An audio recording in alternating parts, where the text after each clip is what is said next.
More than 1,200 American heavy bombers attacked rail yards and airfields today in central Germany. The Germans are fighting fiercely in the streets of Vienna, but the Russian troops are steadily closing in. In the Pacific, the B-29s have returned to Japan with an attack by substantial forces on Kanoyan on the southern tip of the enemy homeland. A U.S. drone strike ordered by President Obama killed Taliban leader Mullah Mansour in Pakistan this weekend. Dozens of highly skilled al-Qaeda commanders, trainers, bomb makers, and operatives have been taken off the battlefield. Plots have been disrupted that would have targeted international aviation, U.S. transit systems, European cities, and our troops in Afghanistan. Simply put, these strikes have saved lives. The Trump administration is moving ahead with plans to make it easier for the CIA and the military to target terrorists with drone strikes.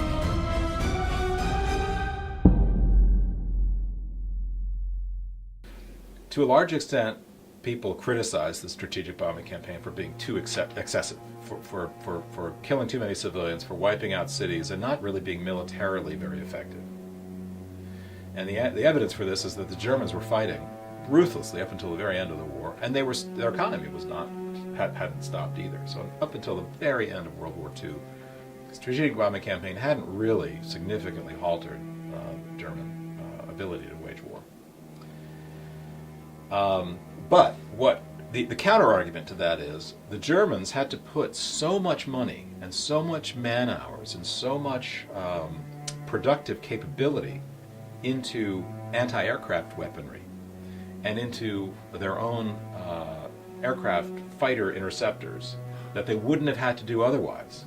And that drew resources away from other theaters, for example, the Eastern Front fighting the Russians. So in a knock-on effect, yes, it weakened them. It forced them to put money and resources into a certain theater of the war that they couldn't put elsewhere, and that might have made it easier, a little bit easier for the Russians to come in, or maybe made it a little bit easier for the Americans to come in.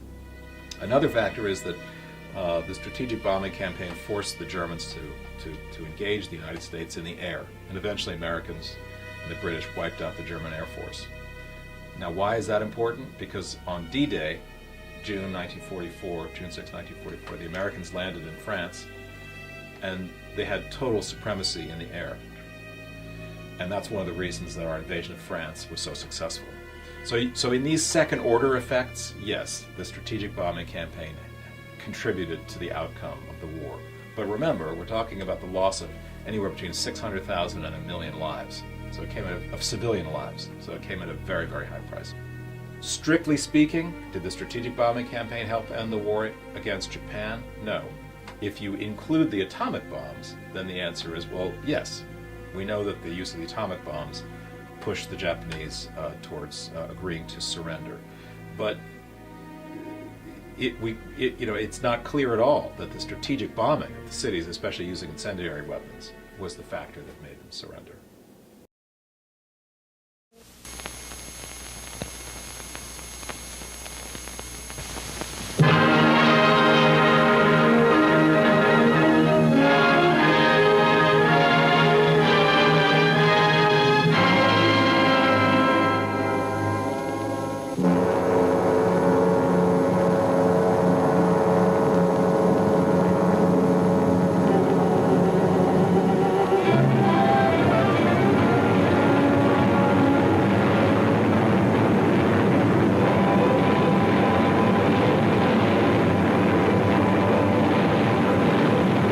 This picture is for you men who've not yet flown overseas. These are shots of our planes flying through flak over France and the Low Countries, over Germany and Italy, over Jap Islands in the South Pacific. It looks tough.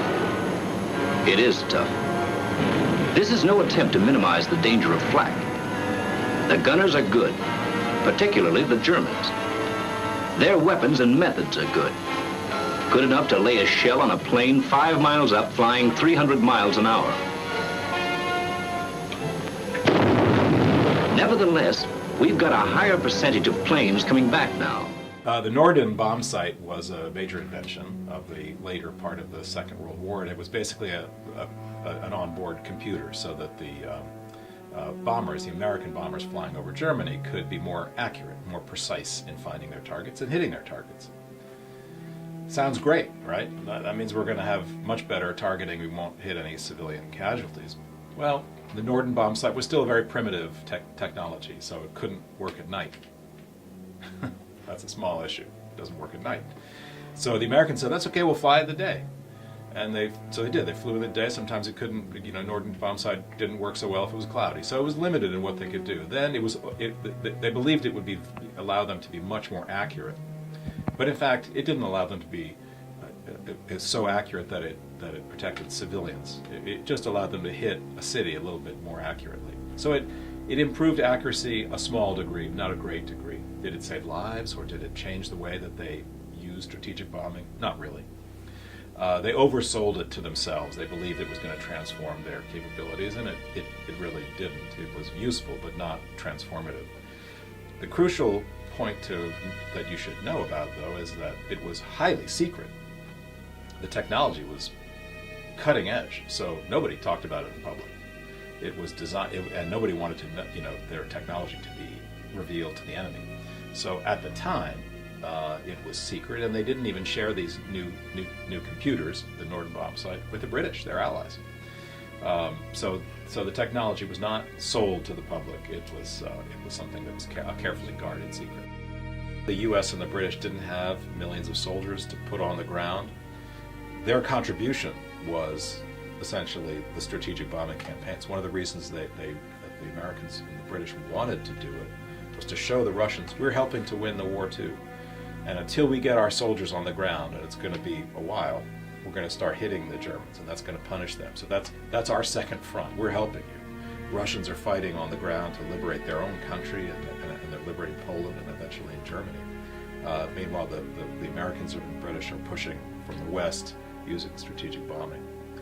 One thing to remember, and this will kind of amaze you, is that the range of the bombers was really quite limited still in the early stages of the war. So to fill them up with heavy bombs, fly them over Germany, to exact targets, and get them back to bases in Britain was at the outer edge of their capabilities. So again, despite the power of these weapons and these airplanes, it's still primitive technology with respect to where we are today. Let's go back to the middle of the last century.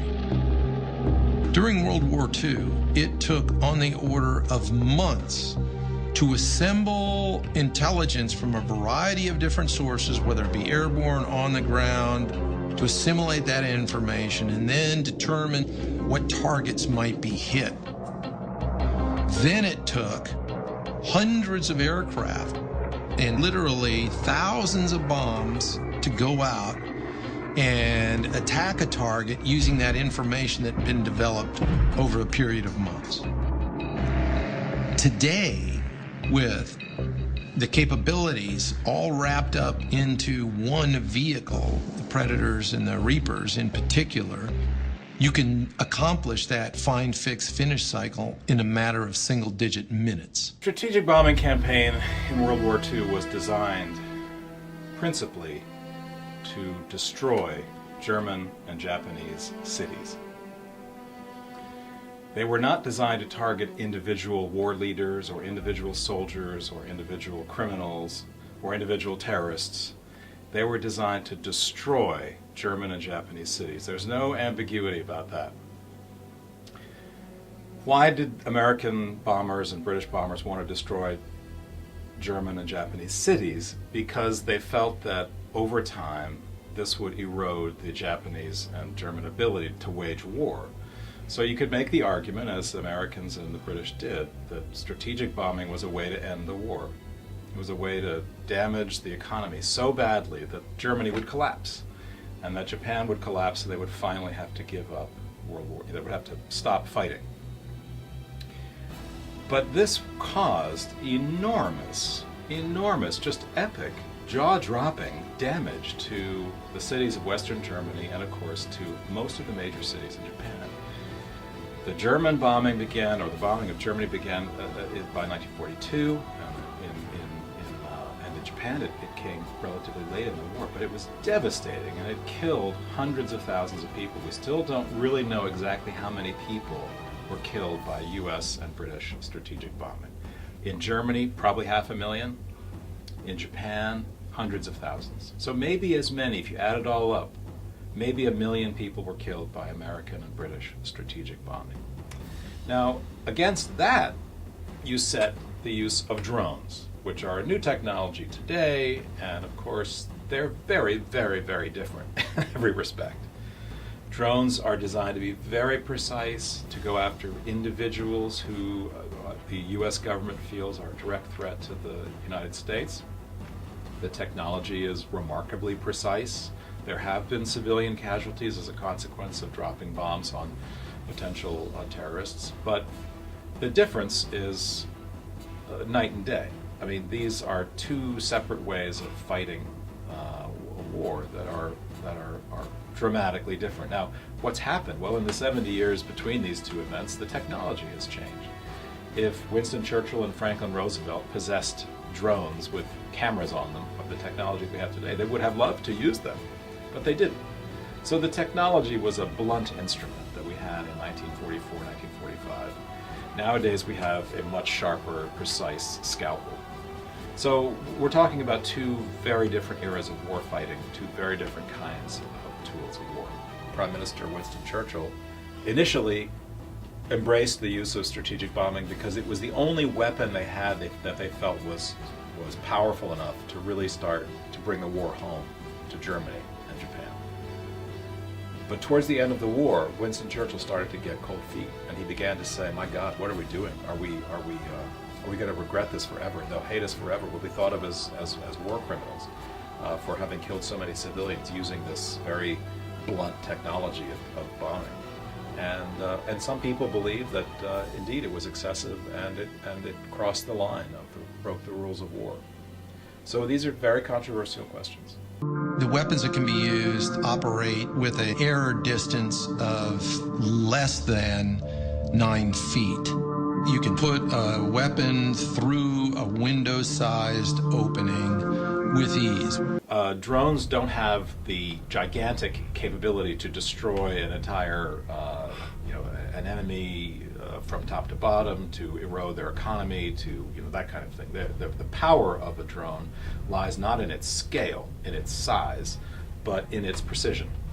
So they can identify one particular leader, one particular enemy, and say that guy's going to get blown up tomorrow at 3 p.m. when he comes out of his office building. Over time, that can have the effect of degrading terrorist networks. That's the argument for using them, and that's what the government says it's doing. But it's much too tiny in scale to completely eradicate global terrorism. But it has killed a number of perhaps as many, a few thousand potential enemy targets.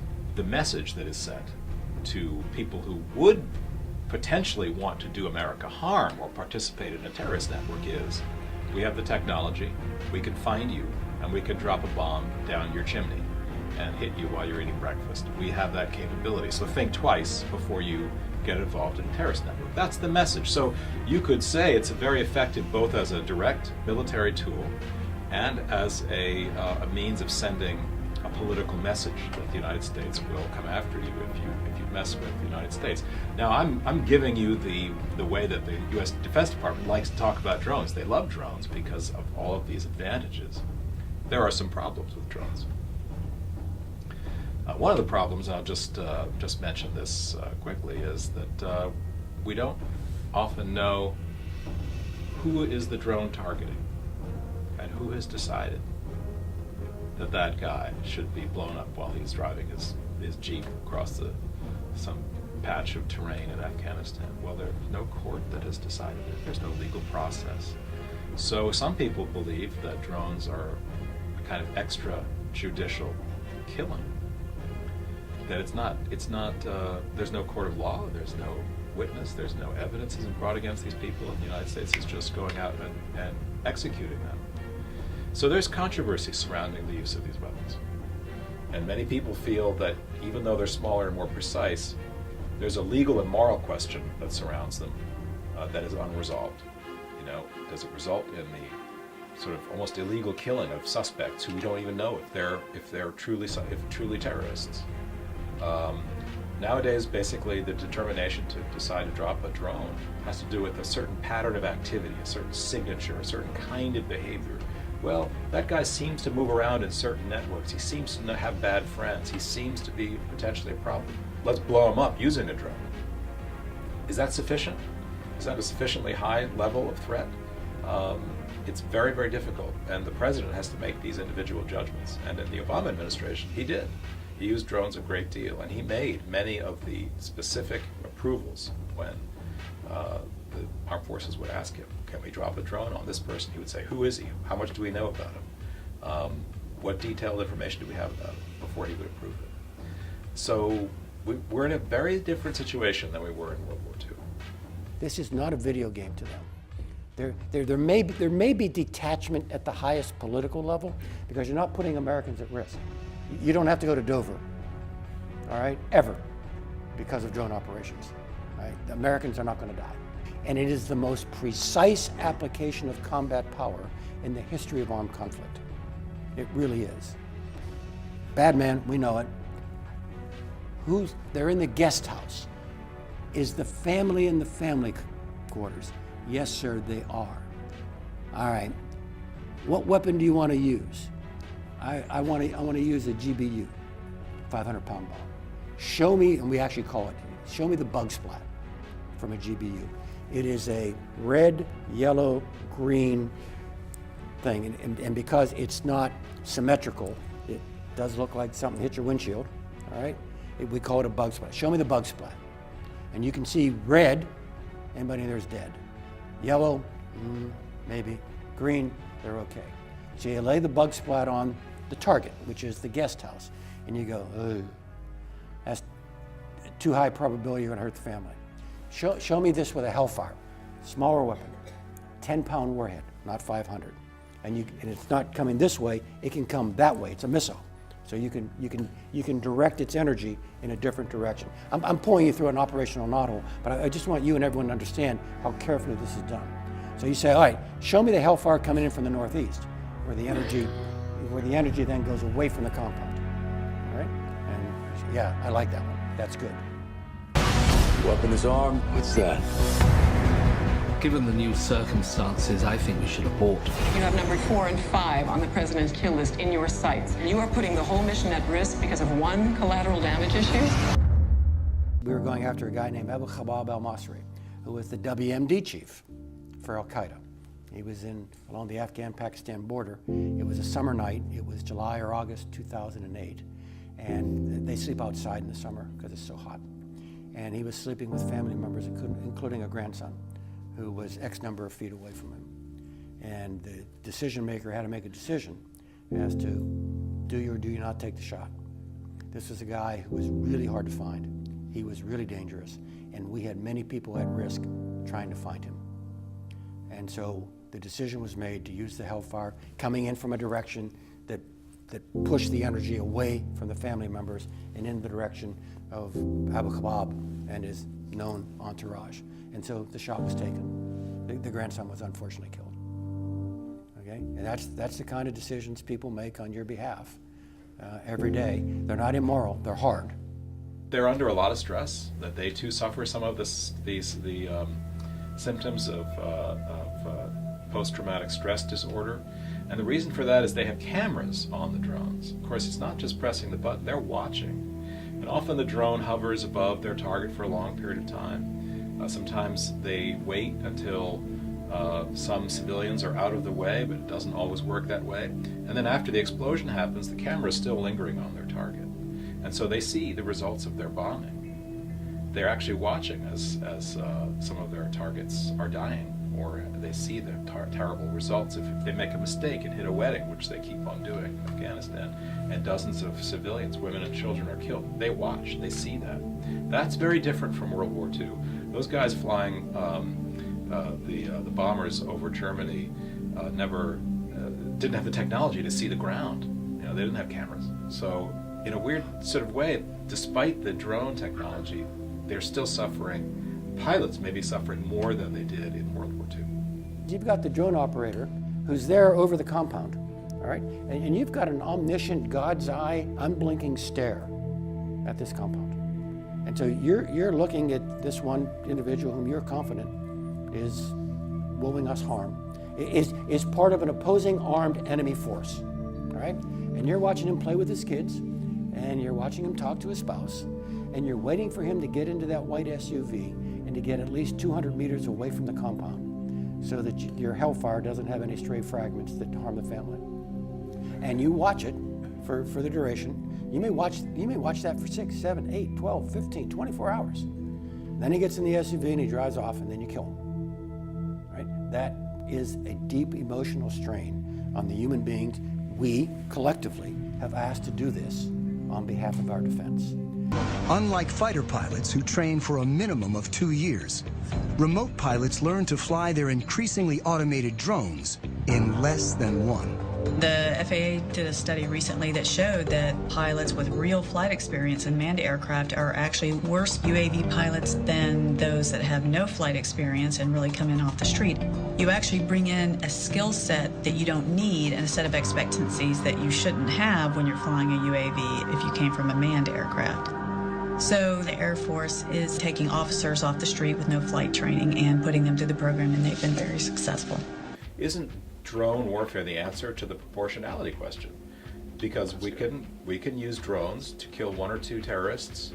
Isn't that better than invading Iraq and leading to thousands of American deaths and hundreds of thousands of Iraqi deaths? Sure it is. So for all the controversy around drones, you know, they're more precise, and they seem to lead to fewer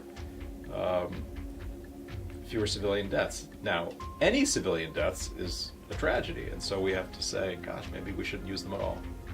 So there's a spectrum, and the whole point about leadership in wartime is, where do you let the needle rest?